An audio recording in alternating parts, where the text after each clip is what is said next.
Olá, meus amigos. Nós vamos dar continuidade à República Oligárquica com o presidente Campos Salles, que governou de 1898 a 1902. Então, ele governou em dois séculos, né? Século XIX e início do século XX.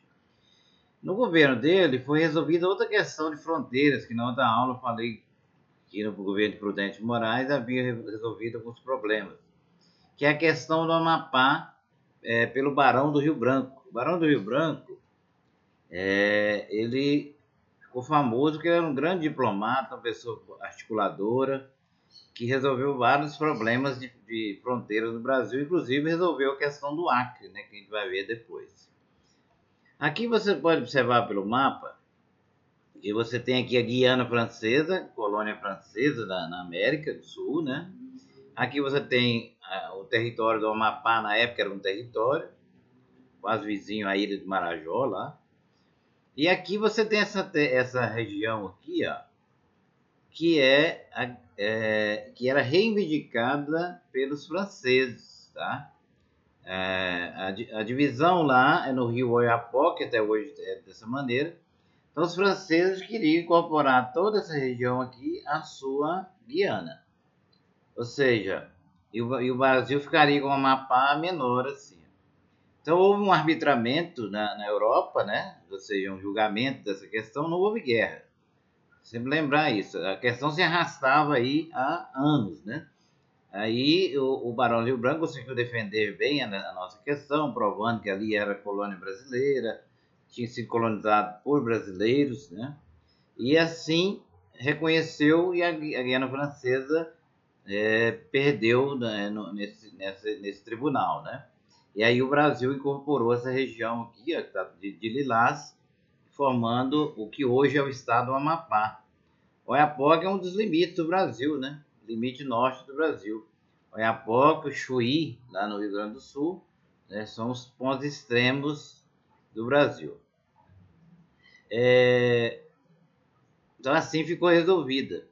No governo de Campos Salles, que já pegou o governo desde de Floriano, né, mesmo de Prudente, com problemas com a dívida externa, eles fizeram um acordo internacional chamado Funding Law. O que é o Funding Law? É um financiamento.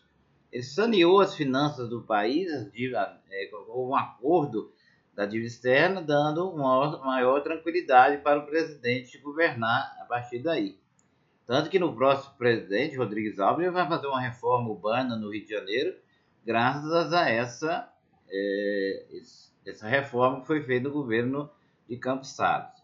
No governo de Campos Salles, teve início na prática a chamada política dos governadores, com o objetivo de fortalecer a posição do governo federal no Congresso Nacional. Ou seja, essa política era o seguinte: o presidente dava apoio para os governadores, com verbas, tudo que eles precisassem, e em troca os governadores dariam apoio à eleição dos seus candidatos a deputado federal, a Senado, a próprio governador, a presidente da República também, né?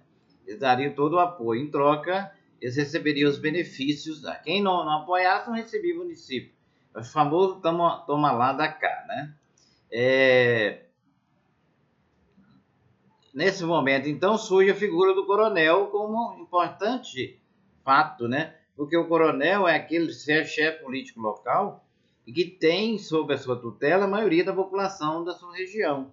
E, portanto, ele vai, como o voto era aberto, né? Ele vai poder obrigar as pessoas, por favor, ou às vezes pela força, a votar nos candidatos que o governador pediu para ele organizar. Em troca, o governador daria apoio à sua região. Então, ela torna também troca de favores para manter a política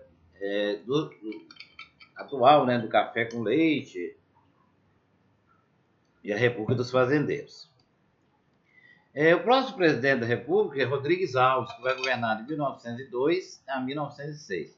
Nesse momento, lá na Amazônia, aconteceu o ciclo da borracha, ou seja, a exploração das seringueiras. Isso fez colonizar o Acre também, né? Já havia colonizado ali, aquela região toda. e o Brasil depois vai pegar o Acre, comprar o Acre dele para o Brasil. O Acre era boliviano. E aqui eu já vou falar disso. Foi assinado o Tratado de Petrópolis em 1903 com a Bolívia, pondo fim à questão do Acre. Se você observar aqui, ó, nesse mapa, aqui está o Amazonas, aqui está o Acre. O Acre era da Bolívia, mas só que foi devido à questão da borracha, né, o Brasil obteve esse território por 2 milhões de libras esterlinas. O Barão do Branco intermediou isso.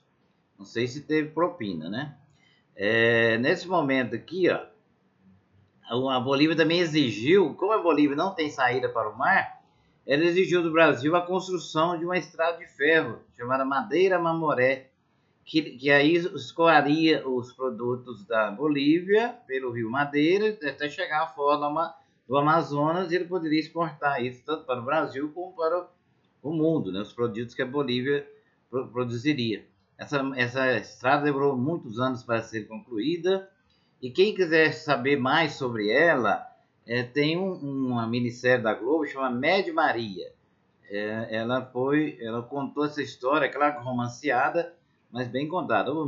Muita gente morreu por causa da malária, de febre tifoide, né, várias doenças que pegavam ali na mata, e foi empregada muita mão de obra, até indígena, pessoas que vieram do Nordeste em busca de melhoria de vida, foram usadas ali nessa construção.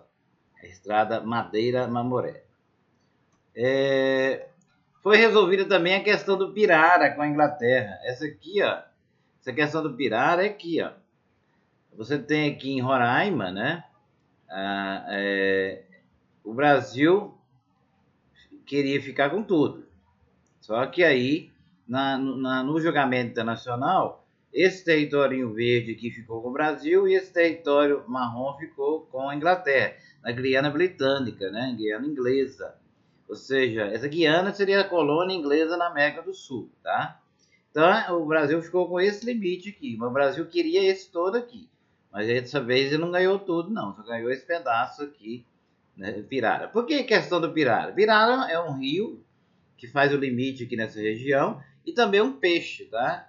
E por isso fala questão do Pirara, sempre não apelido para resolver, para o problema que tinha. Então assim nós vamos mostrar que resolveu mais um problema de fronteira do Brasil no início da República. Rodrigues Alves resolve então sanear e urbanizar o Rio de Janeiro. Aí ele manda tirar os cortiços lá do centro do Rio, queimar tudo, expulsa os moradores lá e eles vão morar nos morros, né? Ou seja, aí surgem as favelas do Rio de Janeiro, então, os pobres, tudo aquilo ali é tudo tirado do centro do Rio. O centro do Rio, gente, para quem não conhece, é beirando o porto do Rio, né? Aquela região ali. Hoje em dia é uma região bem antiga, com casarões antigos ainda, mas que foi totalmente saneado e urbanizado. O que é saneado? Criou largas avenidas, combateu questão de esgoto, uma série de coisas, né? Criou estrada, rodovia como a Avenida Rio Branco, né? Que traçou o centro do Rio todo. E nessa época o sanitarista Oswaldo Cruz, que até tem uma fundação hoje, a Fiocruz, em homenagem a ele vai combater a peste bubônica, que veio do rato, né? Devido a esgoto aberto, né? A urina do rato causava uma peste terrível, chamada peste bubônica. A malária, a febre amarela causada pelo Aedes aegypti, né? Dengue, né? Varíola, uma doença terrível, que não havia cura para ela, inclusive com a implantação da vacina obrigatória. Então o prefeito Pereira Passos, aliado ao presidente, derrubou os cortiços, saneou a cidade, construiu praças e largas avenidas. Aí nesse momento vai ocorrer a revolta da vacina. A revolta da vacina foi uma revolta porque o povo, naquela época, por questão moral, não aceitava que levantassem as roupas das suas mulheres, das suas filhas, porque era totalmente imoral. Então eles revoltou-se contra aquela obrigatoriedade, os enfermeiros chegavam já com agulha para poder vacinar as pessoas, e eles não aceitavam. No morro, os descendentes de escravos achavam que, além de tê-los expulsado do centro do Rio, eles queriam matá-lo agora de vez com aquela injeção. Então houve revolta, né, brigas, capoeira, uma série de coisas, derrubaram carruagens, né, uma série de coisas, botaram fogo nas coisas, uma revolta mesmo, que conseguiu ser apaziguada, né, graças ao uso da força, e assim todos foram convencidos a serem vacinados para resolver o problema dessa tanto de doença que tinha no Rio de Janeiro. Quem quiser saber mais sobre isso, a novela que foi premiada pelo Emmy Internacional, lado a lado da TV Globo, que mostra todas essas aí, inclusive também a revolta da chibata, né, que vai ser assunto na próxima aula, nas próximas aulas. Muito obrigado a vocês pela atenção. Na próxima aula a gente fala de mais presidentes da República Oligárquica.